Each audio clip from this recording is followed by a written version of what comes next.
Yo, welcome back, people. You don't know it's the King Boss. This video is going to be reasons as to why I think console is currently actually way better than PCs, well, a way better value. But before the PC gamers rip my head off, just hear me out, alright?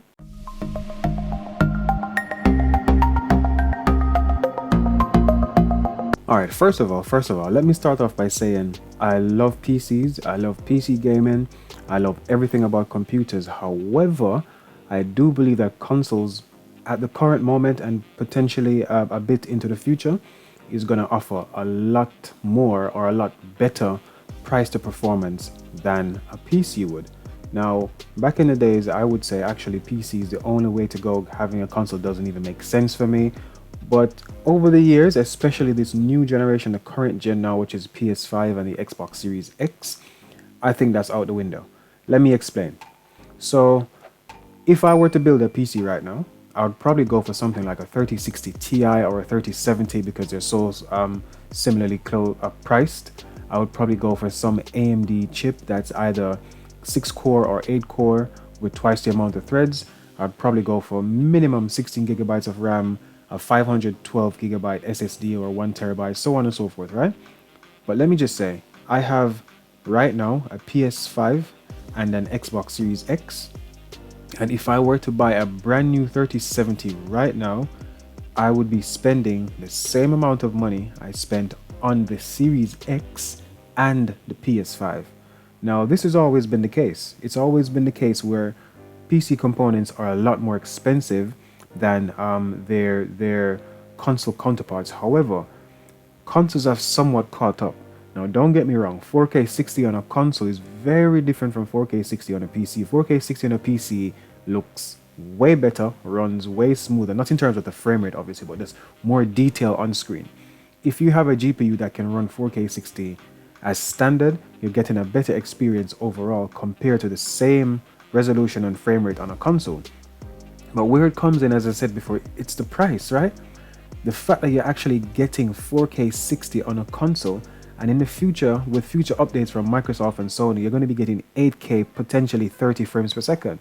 That's amazing. It's never been the case where consoles have been so close to PCs. I know that these consoles also have SSDs built in as standard. I mean, given there isn't much storage on them, because you get about 835 or 45 gigabytes with the PS5 and close to that with the Xbox One. So yes, you don't get a full 1 terabyte, but it's close enough. I mean, on my Series X, I've probably got 5-6 games installed, and normally I don't have any more than 1 or 2. So for me, that's overkill. I can live with 1 terabyte, and I would never buy that 219-pound SSD that Microsoft is trying to sell us. I might at some point get an M.2 drive for my PS5 just because I can upgrade that myself, and the prices for that would be relatively sensible.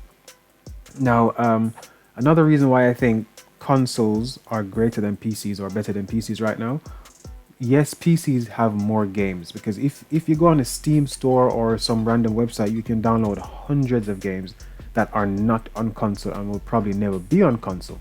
However, if you wanted the triple A stuff that's consistently being released by these companies every year, every other year, then you're going to need to be on console.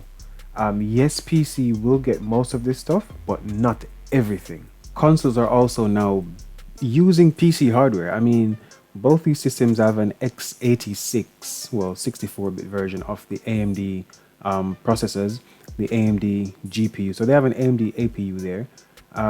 They have 16 gigabytes of RAM. They have an SSD. They have a motherboard. Right? These things are basically PC components that have been tailored to these consoles.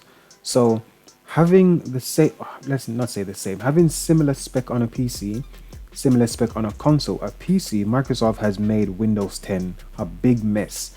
Now, Windows 11 is coming, but I don't think it's going to be that much of an improvement. Performance-wise, it might be a bit forward.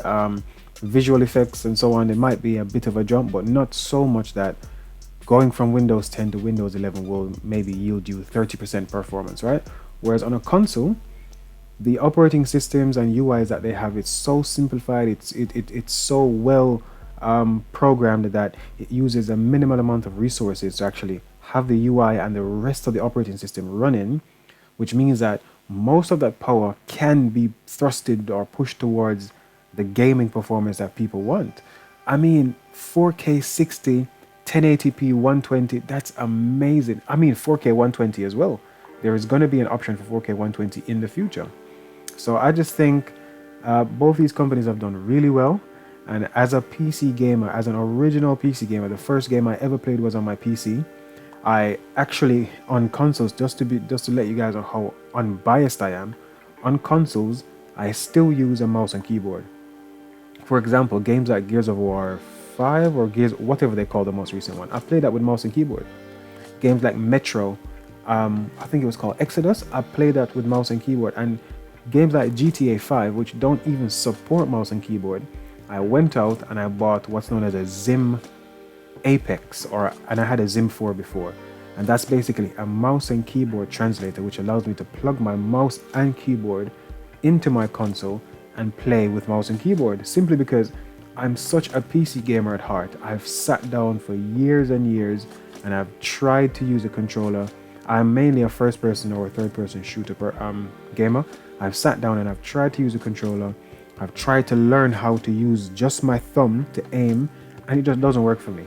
I've tried many times, it doesn't work for me. So as much as I do think consoles are better for this generation and potentially moving forward, I still use PC components to game. All right, so just my thoughts on a topic that I think I wanted to address. Hope you guys liked it. Please like, subscribe, comment, share, do the whole thing. All right, peace.